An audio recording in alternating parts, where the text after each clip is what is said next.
Form കൊണ്ടുവരാൻ പറഞ്ഞിട്ട് എവിടെ പോയി കിടക്കോ? എനിക്ക് തിരിച്ചു തരാനല്ല പറഞ്ഞത്, ടൈപ്പ് ചെയ്യാൻ കൊടുക്കാൻ. Sorry sir. തന്നെ കൊണ്ടൊക്കെ തോറ്റു. ടൈപ്പ് ചെയ്യാൻ എന്താ കണ്ണ ഇങ്ങനെ? ഭാര്യയുടെ പിണക്കം തീർന്നില്ലേ? 3 കോപ്പി വേഗം വേണമെന്ന് പറഞ്ഞു. ഓരോരുത്തർ പറയണത് കേട്ട് ഭാര്യയോട് പിണങ്ങരുത്, മനസമാധാനം ഉണ്ടാവില്ല രണ്ടുപേർക്കും. കണ്ണൻ ചെന്ന് വിളിച്ച രാധിക വരും. വന്നില്ലെങ്കിലോ? സംസാരിച്ചു നോക്കണം. നേരിട്ട് സംസാരിക്കാൻ ബുദ്ധിമുട്ടാണെങ്കിൽ ടെലിഫോണിൽ. Best idea. നിനക്ക് ടെലിഫോണിൽ സംസാരിക്കണം അല്ലേ? വാ, ഞാൻ വിളിച്ചു തരാം. വാളോ. ഹലോ. ഒരു കിളിനാദം. ഹലോ, രാധികയുണ്ടോ? മനസ്സിലായില്ലേ? ഒന്ന് ഓർത്തു നോക്കൂ. കൊച്ചു കള്ളി, എനിക്കറിഞ്ഞൂടെ. പാർക്കിൽ വെച്ച് കണ്ടപ്പോൾ എന്തൊക്കെയാ പറഞ്ഞത്? ഇപ്പോഴും മനസ്സിലായില്ലേ? രാധിക സ്വല്പം ചൂടില്ല. ഹലോ രാധിക, ഞാനായത് ഇപ്പൊ സംസാരിച്ചത് സുഗതനാ. അവൻ സ്ത്രീ ശബ്ദത്തിൽ സംസാരിച്ചതാ. അവൻ ഇങ്ങനെ ഒരു അസുഖമുണ്ട്. ഞാൻ ഭർത്താവ് കണ്ണൻ. ഭർത്താവാണ് പോലും. നിങ്ങൾ അവൾക്ക് കുറച്ച് സൗകര്യം കൊടുക്കും മനുഷ്യ. നിങ്ങളുടെ ശല്യം സഹിക്ക് വയ്യാതാ അവൾ ഓടിപ്പോന്നത്. ഇവിടെയും താൻ അവൾക്ക് സമാധാനം കൊടുക്കില്ലേ? വെക്കണ ഫോൺ.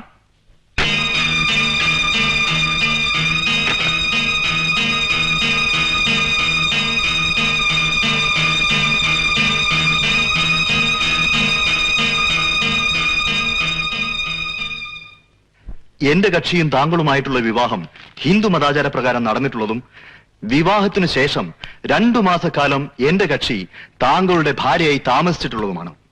എന്നാൽ വിവാഹത്തിന്റെ അന്നു മുതൽ തന്നെ താങ്കൾ തികഞ്ഞ മദ്യപാനിയാണെന്ന് എന്റെ കക്ഷിക്ക് ബോധ്യമായി. അയ്യോ, അത് സത്യമല്ല. നീ മിണ്ടാതിരിക്കെ. എങ്ങനെയാ നോട്ടീസ് അയക്കേണ്ടത് അഡ്വക്കേറ്റിന് അറിയാം. Sorry sir. കൂടാതെ താങ്കൾ മദ്യപിച്ച് മതോന്മത്തനായി എല്ലാ ദിവസവും എന്റെ കക്ഷിയെ നിഷ്ഠൂരമായ ദേഹോപദ്രവം ഏൽപ്പിക്കുകയും. ഒരിക്കലും സംഭവിക്കാത്താണിത്. ക്രൂവലാണ്. അയാൾ എന്നെ ഉപദ്രവിച്ചിട്ടേ ഇല്ല. പിന്നെ എങ്ങനെ എഴുതേണ്ടത്? അയാൾ നല്ലവനായിരുന്നു, എന്റെ കക്ഷിയെ വളരെയധികം സ്നേഹിച്ചിരുന്നു എന്നായാലോ? സാർ, ഇവള് വിവരമില്ലാതെ പറയുകയാണ്. ഈ ഡൈവേഴ്സിനെ എന്തെങ്കിലും കോൺക്രീറ്റ് ആയ റീസൺ വേണം. നിശ്ചയിച്ചിരുന്ന കല്യാണം അല്ലല്ലോ. താലി കെട്ടിക്കഴിഞ്ഞ് 2 മാസം ഒരാളുടെ കൂടെ താമസിച്ചിട്ട് ഭർത്താവല്ലാന്ന് പറഞ്ഞ കോടതി സമ്മതിക്കോ? അതല്ല സർ. പിന്നെ ഒന്നുകിൽ ഞാൻ പറയുന്നത് കേൾക്കുക, അതല്ലെങ്കിൽ കുട്ടി, ഈ ഡൈവേഴ്സ് എന്ന് പറയുന്ന അത്ര എളുപ്പമൊന്നുമല്ല. രാധികെ, ഇതൊക്കെ കോടതി ഭാഷയാ. എന്താ രാധികയ്ക്ക് ഡൈവോഴ്സ് വേണമെന്നുണ്ടോ? അതോ? ഡൈവോഴ്സ് ആവശ്യമാ.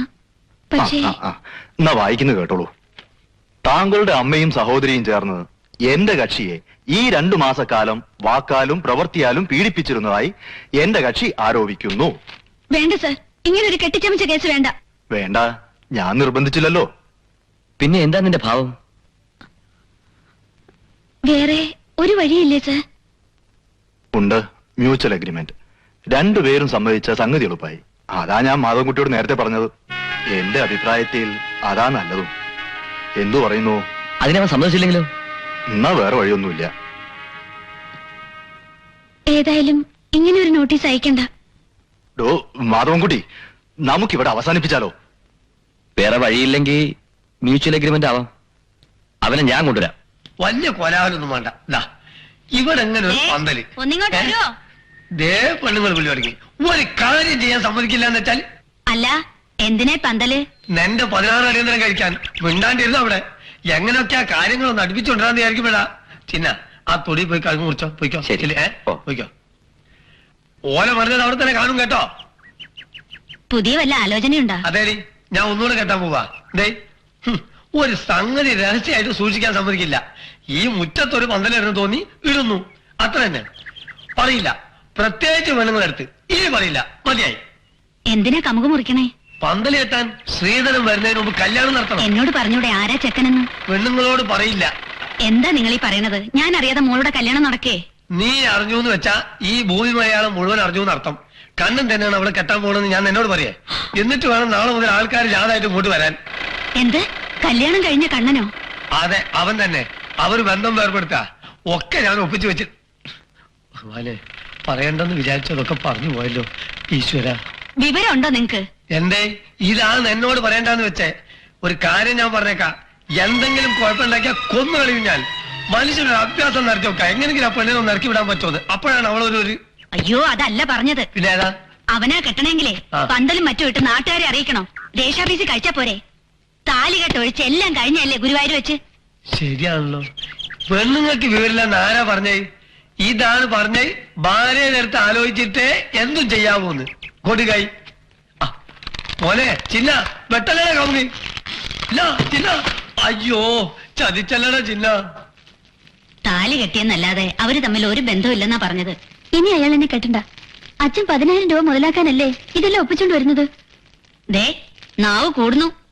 ഇതുവരെ ഞാൻ സംസാരിച്ചിട്ടില്ലല്ലോ. ഒക്കെ നിങ്ങൾ നിശ്ചയിച്ചു, ഞാൻ അനുസരിച്ചു. എനിക്കറിയാം എന്റെ ചേട്ടൻ പട്ടിണി കിടന്നുണ്ടാക്കിയ കാശാന്ന്. എന്നുവെച്ച് എന്ത് ചെയ്യണമെന്ന് ഞങ്ങള് തീരുമാനിച്ചോളാം. ഇല്ലമ്മേ, ഞാൻ തീരുമാനിച്ചു കഴിഞ്ഞു. ഈ കല്യാണം നടത്താൻ നിങ്ങൾ നിശ്ചയിച്ച എന്നെ നിങ്ങൾ ജീവനോടെ കാണില്ല.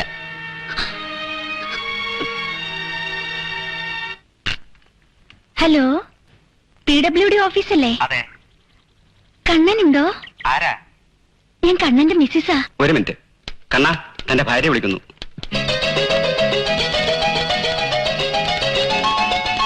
ഹലോ, രാധിയാണോ? ഞാനാ കണ്ണൻ. കണ്ണേട്ടാ, അന്ന് കണ്ണേട്ടൻ ഫോൺ വിളിച്ചപ്പോ ആ നാശം പിടിച്ച ഓഫീസർ ഫോൺ തന്നില്ല. അതുകൊണ്ടാ. രാധിക എവിടുന്നാ സംസാരിക്കുന്നത്? ഞാൻ ബാങ്കിൽ നിന്നാ. കണ്ണേട്ടൻ എന്നെ മറന്നോ? രാധിക എവിടുന്നാണെന്ന് പറയൂ, ഞാനിപ്പോ വരാം. അയ്യോ, എങ്ങനെ ഇപ്പൊ എത്തുക? ദൂരെ എത്രയെന്ന് വെച്ചാ? അതൊന്നും സാരമില്ല, സ്ഥലം പറയൂ. നമ്മുടെ അമ്പലത്തിനടുത്ത് കൃത്യം 5 മണിക്ക്. കാണാൻ തിടുക്കായി.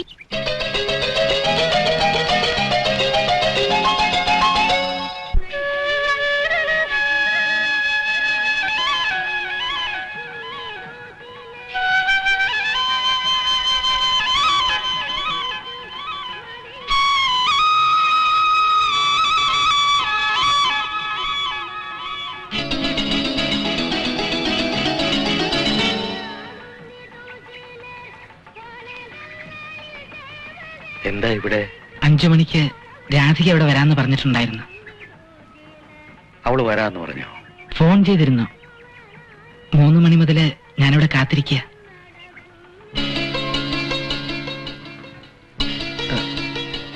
എന്തെങ്കിലും തടസ്സം ഉണ്ടായിട്ടുണ്ടാവും, അല്ലെങ്കിൽ എന്നോടങ്ങനെ പറയായിരുന്നില്ലല്ലോ. എന്ത് തടസ്സം ഉണ്ടായാലും മനസ്സുണ്ടെങ്കിൽ വരുമായിരുന്നു. അച്ഛൻ വിചാരിക്കണ പോലെ ഞങ്ങൾ തമ്മിൽ പിണക്കമൊന്നുമില്ല. വഴക്കൂടി പോന്നതല്ലേ. രാധയ്ക്ക് വിഷമം കാണും. വിളിച്ചാൽ വരാതിരുന്നാലോ എന്ന പേടിയാ എനിക്ക്. അച്ഛൻ പറയണം എനിക്കൊരു വിരോധവും ഇല്ലെന്ന്. രാധിക വരികയാണെങ്കിൽ ഞാൻ വന്ന് കൂട്ടിക്കൊണ്ടു പോരാമെന്ന്. കണ്ണ, നിന്നെ ആരോ കബളിപ്പിച്ചാണ്. അവള് നിന്നിൽ നിന്നും വളരെ ദൂരത്ത് പോയിരിക്കുന്നു. ഇനി അടുപ്പിക്കണമെങ്കിൽ അവിടുന്ന് തന്നെ തീരുമാനിക്കണം. കേശു വൈദ്യര് നിന്നോട് വല്ലതും പറഞ്ഞോ? ഇല്ല. ആ, നിന്നോട് പറഞ്ഞിട്ടും വലിയ കാര്യമൊന്നും ഇല്ലെന്ന് അങ്ങേർക്ക് തോന്നിയിട്ടുണ്ടാവും. തുളസിക്കൊരു കല്യാണ ആലോചന വന്നിട്ടുണ്ട്. നീ ശ്രദ്ധിക്കുന്നുണ്ടോ? ഇലക്ട്രിസിറ്റി ഓഫീസിലെ ലൈൻമാനാത്രേ. അവര് തുളസിയെ കണ്ടിരിക്കുന്നു. ആ, ഒരു കാര്യം അമ്മയോട് പറയാൻ മറന്നു. രാധിക ടെലിഫോൺ ചെയ്തിരുന്നു. ഫോണിൽ പറഞ്ഞ അനുസരിച്ച് ഞാൻ സ്ഥലത്ത് ചെന്നപ്പോ അവിടെ രാധിക ഉണ്ടായില്ല. ചെന്നു പെട്ടത് അച്ഛന്റെ മുമ്പിൽ. എങ്ങനെ ഉണ്ടാവും? ഈ ഒരു ഒറ്റ വിചാരമേ ഉള്ളൂ നിനക്ക്? നാണല്ലോ. ടെലിഫോൺ ചെയ്തപ്പോഴേക്കും ഓടിപ്പോയത്രേ. ആണുങ്ങളെ പോലെ പെരുമാറണം. ഒന്നിലെ പോയി കൂട്ടിക്കൊണ്ടുവരണം, അല്ലെങ്കിലേ അവളെ ഇങ്ങോട്ട് വരാൻ പറഞ്ഞ് കത്തെഴുതണം. അമ്മ ഇത് നേരത്തെ പറയാത്ത എന്താ? ഞാൻ കത്തെഴുതുമായിരുന്നല്ലോ. ഈ രാധിക വരുന്ന മാത്രമാണ് നിനക്ക് വലിയ കാര്യം.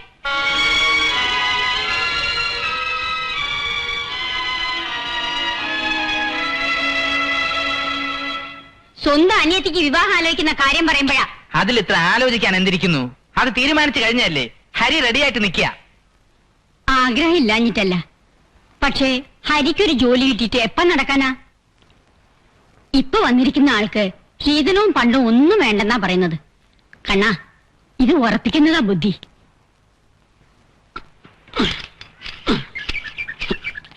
ഒരു മിനിറ്റ്.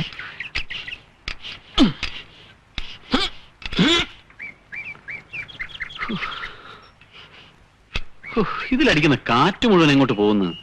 എന്താ ഹരിയേട്ടന്റെ ഭാവം? ഇതും പൊക്കിയെടുത്ത് കുമാരേട്ടന്റെ സൈക്കിൾ ഷോപ്പിൽ കൊണ്ടുപോയി പഞ്ചർ ഒട്ടിക്കുക. തമാശ കള ഹരിയേട്ടാ.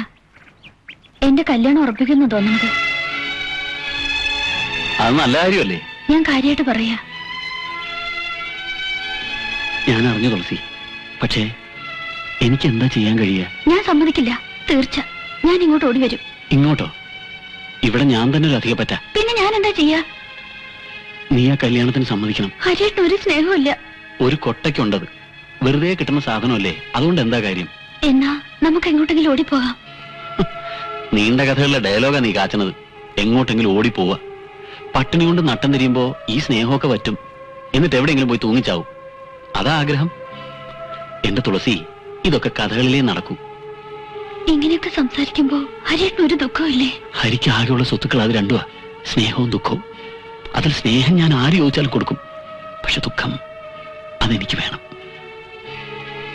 എന്നുവെച്ച് നീ വിചാരിക്കണ പോലെ നീ കല്യാണം കഴിഞ്ഞ് പോകുമ്പോ സുമംഗലി നീ ഓർമ്മിക്കുമോ, സ്വപ്നത്തിലെങ്കിലും ഈ ഗാനമൊന്ന് വേലിക്കലെന്ന് പാടുമൊന്നുമില്ല. എന്റെ തുളസിക്ക് നല്ലത് വരട്ടെ എന്ന് പ്രാർത്ഥിക്കും. കരയ, ഈ കല്യാണം നടക്കട്ടെ പെണ്ണെ. എല്ലാ പെണ്ണുങ്ങളും ഇങ്ങനെയൊക്കെയാ. കല്യാണം നിശ്ചയിക്കുമ്പോ ഒരു തേങ്ങല്, കുറച്ച് കഴിയുമ്പോ അതൊക്കെ താനേ മറക്കും. നാളെ ഭർത്താവ് ഒത്ത് ഒരു കുഞ്ഞിനെ ഒക്കത്തെടുത്ത് ഈ വഴിയിലൂടെ പോകുമ്പോ ഞാൻ ഈ വേലിക്കരിയിൽ നിന്നാലും നീ തിരിഞ്ഞു നോക്കില്ല. തുളസി പൊയ്ക്കോ. ഇനി നമ്മൾ തമ്മിൽ സംസാരിക്കുന്നത് ശരിയല്ല. ഈ ഒരു കാര്യത്തിൽ അസൂയുള്ളവരാ ഞങ്ങൾ ആണുങ്ങൾ. അവരെത്ര പെണ്ണുങ്ങളുടെ പുറകെ പോയാലും ഭാര്യ പതിവ്രതയായിരിക്കണം നിർബന്ധമുണ്ട്. ഇനി ഇതെങ്ങാനും അറിഞ്ഞാ അത് മതി പരാക്രമം കാണിക്കാൻ. മോള് പൊയ്ക്കോ.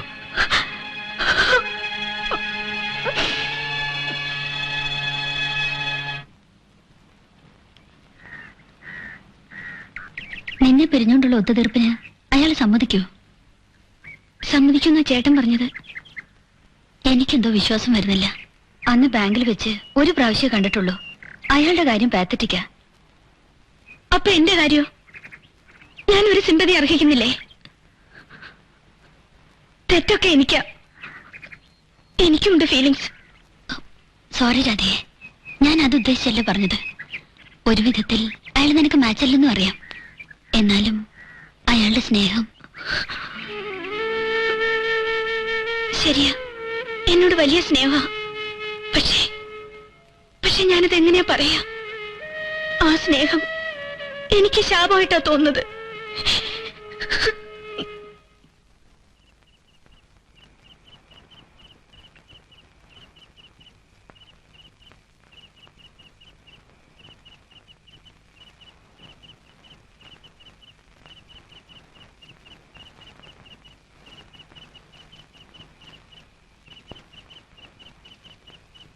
അച്ഛൻ ഉറങ്ങുന്നില്ലേ?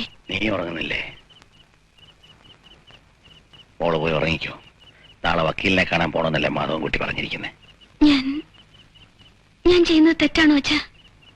മോക്കങ്ങനെ തോന്നിയോ? തെറ്റെന്ന് തോന്നുന്ന ഒന്നും ചെയ്യരുത്. ചെയ്താൽ മനസ്സ് നമ്മുടെ ശത്രുവാകും.